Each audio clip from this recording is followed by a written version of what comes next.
هغه خپل خلک متمدن کړل مګر خپله وحشي پاتې سو.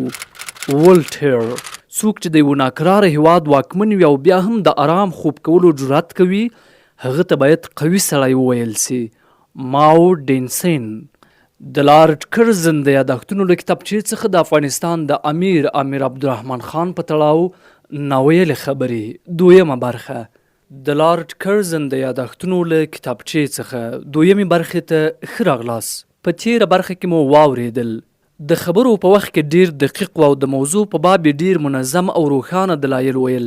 پر دې ټولو خبرو برسیره یو خاص وقار او متانت درلود چې چا سیالي نسو ورسره کولای او دغه زما د کوربه پاچا د شخصیت هغه د باندنۍ برخه وه. د امیر بګړي د اکثرو شرقیانو په څیر د هغه څیرې ته خاصه برجستګي ورکړې وه. ما دی هیڅ وخت د عسکري یونیفورم په خولۍ کې چې د پسه له پوستکي څخه جوړېدله نه دی لیدلی.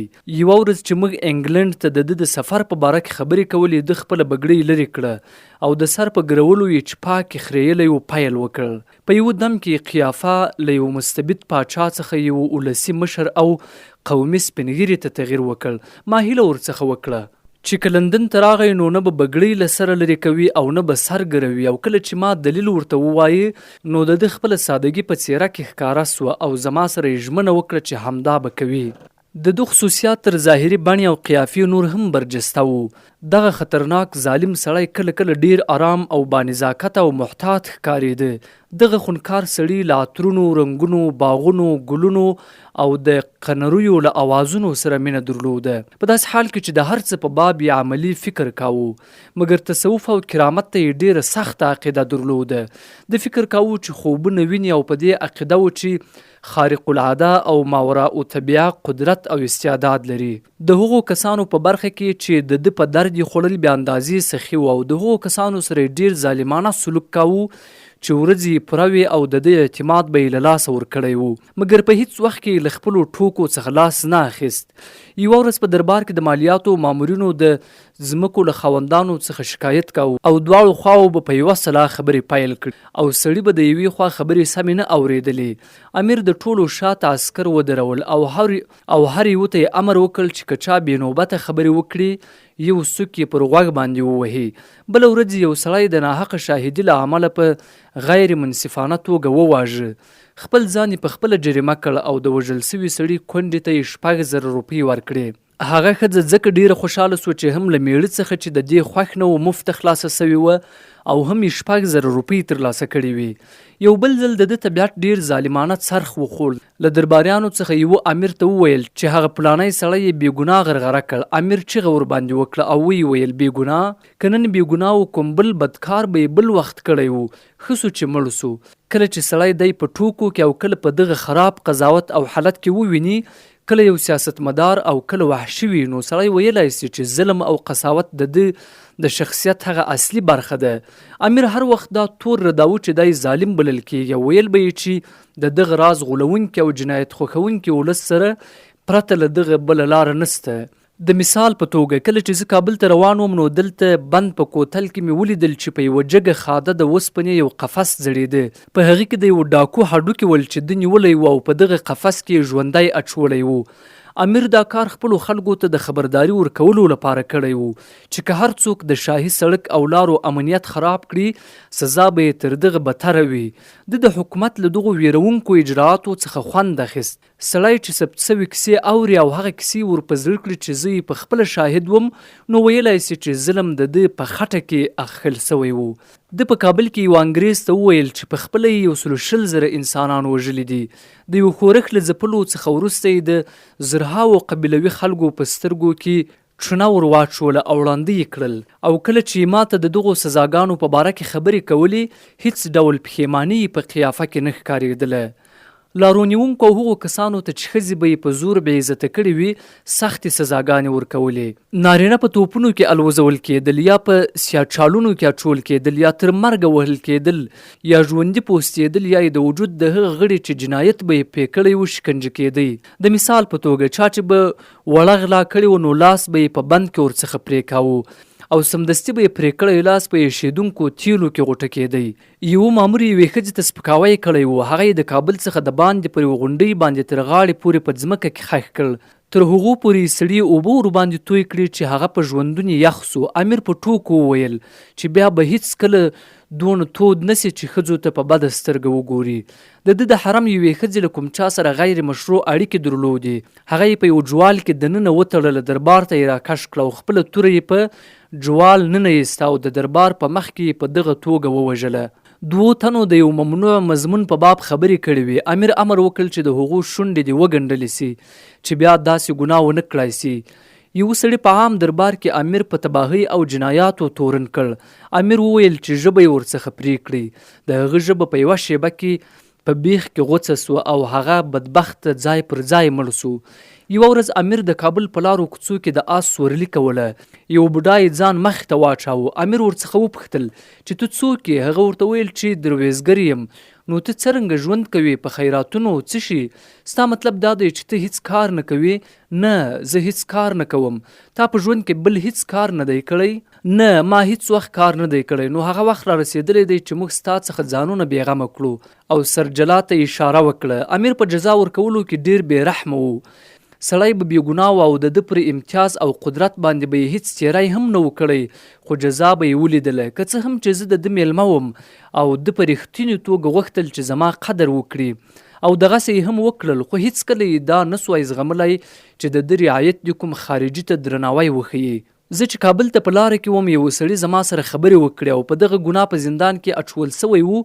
کله چې زه کندهار ته ولاړم، یو سړي ماته انار راکړ. سرکار ډیر سخت وډباوه، بندي یې کړ او د هغه شتمني یې ضبط کړه. په هر صورت دغه پاچا چې په یو وخت کې هم یو وطن پالونکی او هم یو توره بلا و، په یو وخت کې یو ستر انسان او هم تقریبا دیو یا شیطان و. د خپل وطن د ښېګڼې لپاره یې ډیر سخت کار کوو.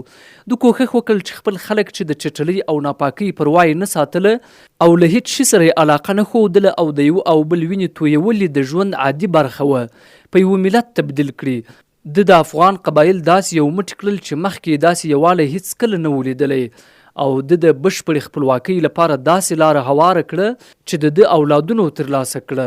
دی او یوازې دی د افغانستان حکومت و. د پوځ له قومندانۍ څخه نیولې د ولایت تر حکومتي چارو، عسکرو تر یونیفورم او د دفترونو تر فرنیچر او لوازمو پورې داسې څه نه و چې د مداخله نه پکې کوله او شخصا یې نظارت او کنټرول نه کاوه. دی د افغانستان مغزه، سترګې او غوږونه و. مګر سوال دا دی چې د ژوند په وروستیو کلونو کې دی منفور او که محبوب و. د قتلېدلو له ویرې بهر ته له وتلو څخه لاس واخیست او 6 آسونه چې په سکو او پیسو ببار ول د ناڅاپي تیښتې لپاره تیار ولاړ ول. سره له هغه چې هیڅ په باور نه و او کله کله به یې سپکې سپورې هم ویلې. زه په عمومي صورت ویلی سم چې دی د برطانیې سره په ملګرتوب کې ټینګ ولاړ و. که څه هم د برطانیوي هند له حکومت سره اختلافات درلودل او د هغوی د ازارولو لپاره به یې ځینې کلمات استعمالول، سره له هغه چې به کله کله د دواړو خواو ترمنځ اړیکې ډېرې خرابې سوې. کله چې زه وایسرا سوم، همدغه اختلافات یې راڅرګندول او کله کله به جنګ ته ورسره ورسېدلو. خو ما په دې خبره کې هیڅ شک نه درلود او اوس هم شک نه لرم چې د امپراتورۍ په لوی او پراخو مسایلو کې د هغه وفاداري یقیني وه، مګر ده په هره موضوع کې د مصلحت له مخې اقدام کوو. دی په دې پوهېده چې برطانیې نه د خاورې نیولو ته سترګې خړې دي او نه د هغه هیواد د غصبولو هیله لري. دی د یو مستقل پاچا په حیث مجبور و چې د خپلو خلکو د قناعت لپاره کله کله داسې سخت دریځ غوره کړي چې بیخي به د منلو نه و. مګر د بحران په وخت کې د برطانیې پر سلامشورو غوږ نیود او د برطانیې پر وسلو یې تکیه کوله. د ده نوم به د خپل هیواد د تاریخ په پاڼو او د برطانیوي هند د امپراتورۍ په تاریخ کې ځلانده پاته وي. د خپلو خلکو د وطن پالنې د احساس د تحریکولو او د پوځي خدمت لپاره د خلکو د حاضرولو په منظور یوه نقشه خپره کړه او له هغې سره یې یوه اعلامیه چاپ کړه چې په بازارونو کې خلکو ته ولوستل سو او په ټولو لویو ښارونو او کلیو کې وځړول سو. په دې نقشه کې یې لیکلي وو: ما اوس تاسې لپاره یو ډول نقشه ترتیب کړې ده چې د افغانستان د شاوخوا هیوادونو په مقایسه د افغانستان حالات بیانوي. دا کار مې د دې لپاره کړی دی چې تاسو موضوع ته ښه متوجه سي او ځانونو ته لاره داسې روښانه کړي چې په دنیا او آخرت کې ستاسې په درد وخوري. زه یقین لرم چې که تاسې دغه نقشه په غور سره وګورئ نو ستاسې د دنیا او آخرت په ګټه به وي. د نقشې د تفصیل څخه به تاسې ته معلومه سي چې هر څه قسمتي دي او څه چې خدای تعالی ستاسې په قسمت کړي دي هغه ستاسې د امیر په زړه کې اچوي او هغه ستاسې لپاره مناسب کارونه او مقامونه پیدا کوي. ستاسې څخه ځینې د سپاه سالاري مقام ته رسېدلي دي او ځینې لا اوس هم ساده عسکر دي. نو تاسې ته ښایي چې په قسمت راضي سئ او د خپل خدای شکر وباسئ او د خپل امیر منندوی اوسئ. تاسې باید له هغو کسانو سره چې تر تاسې لوړ مقامونه لري حسد ونه کړئ، بلکې هغو کسانو ته وګورئ چې تر تاسې ښکته مقامونه لري. په دې توګه به تاسې ته 3 ګټې ورسیږي. لومړی به د خپل خدای رضا حاصله کړئ، ځکه چې خدای تعالی ویلي دي چې که تاسې پر هغه څه چې درته رسېدلي دي شکر وباسئ نو هغه به یې درته زیات کړي. دوهم به د خپل پاچا رضایت ترلاسه کړئ او دریم به خپل اوسنی موقف وساتئ او د پرمختګ انتظار به لرئ. مګر که تاسې په خپل اوسني مقام راضي نه سئ او د هغو کسانو سره چې تر تاسو لوړ دي حسد وکړئ او تر خپلو ځانونو ښکته کسانو ته ونه ګورئ نو تاسې په خپلو زړونو کې حسد او نفرت پیدا کوئ او هغه تاسې ته آفت راولي. زه ستاسې د پاچا په حیث له سپاه سالار څخه تر سپاهي پورې ټولو ته وایم چې د یو بل سره خواخوږي ولرئ. سپاهي باید د خلکو سره خواخوږي ولري او دې ته متوجه سي چې دا مقام د خپل پاچا د مهربانۍ له امله ترلاسه کړی دی او باید چې له خپلو خلکو سره چې د قبیلې غړي دي خواخوږي ولري، ځکه چې هغوی له سهاره تر ماښامه لګیا دي خواري کاږي، په کرنه بوخت او د کال په پای کې ډېر لږ څه ترلاسه کوي، ځکه چې د زیار او زحمت د محصول ډېره برخه یې په مالیاتو کې ځي او زه مالیات په پوځ لګوم. تاسې باید له سپاه سالار تر رعایت پورې ټول په دې خوشحاله سئ چې حکومت ستاسې څخه اخیستې مالیات ستاسې په زامنو او کورنیو لګوي. تاسې باید د خپل خدای او پاچا څخه مننه وکړئ. زما د ښوونو اصلي مطلب دا دی چې د خلکو په مقابل کې د پاچا مهرباني له زامنو سره د پلار د مهرباني په څیر ده. نو لکه پلار چې پر زامنو مهربانه وي، پاچا باید پر خپل رعایت همداسې مهرباني ولري. خدای تعالی پاچاهانو ته هم دغه راز امر کوي.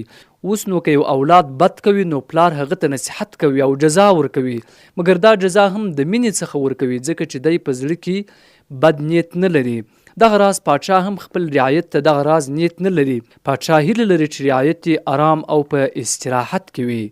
د لارډ کرزن د یادښتونو له کتابچې څخه د امیر عبدالرحمن خان په تړاو 2مه برخه په همدې ځای پای ته رسیږي. تر بلې 3مې برخې پورې چې تاسو ته د خان میډیا یوټیوب چینل له ادرس څخه وړاندې کیږي ښې چارې.